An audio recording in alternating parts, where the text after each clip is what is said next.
this is something related, ano? Sa dalawa, sa iyo, Kong Toby, at kay Sec Prince. Would you think that if people becomes aware and bigyan natin ang kapangyarihan ng mga tao na nalalaman nila kung anong nalabas ng mga proyekto doon pala, which this is the spirit of BUB, the bottom-up budgeting, na hindi lang programa, going for sige, nakabahagi. Yung watchdog magbabantay ay yung mga tao na sa panahon ngayon, digitized na tayo ngayon, we know information can easily access.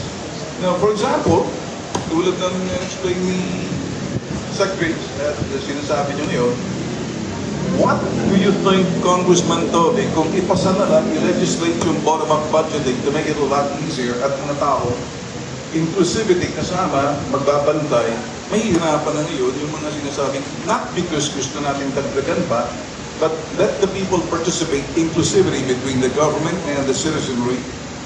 The BUB is the BUB, bottom-up budgeting becomes legislated, not just a program, but rather a policy.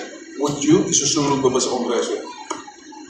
Yes, actually, Ben, it is really a policy, no? Na talaga. Because, okay, paano ba nagsisimula? Paano ba napupunta sa Regional Development Council? Gagawa muna ng Annual Development Plan, yung City Development Council. Doon sa City Development Council, kasama barangay, kasama NGO, kasama PO, at yun ay isasubmit sa Regional Development Council. Yun naman ang pag-aaralan ng Regional Development Council kung approve o hindi.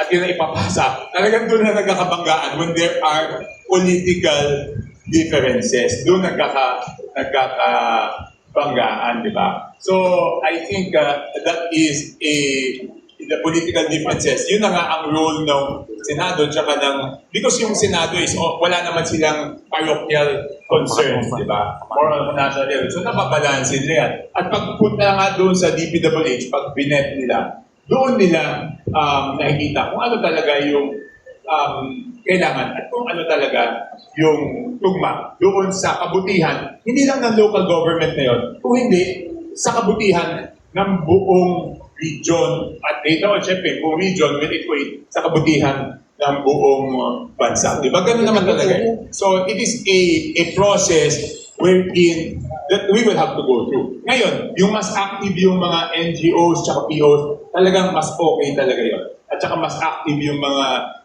kababayan natin, mas okay talaga. My last question is for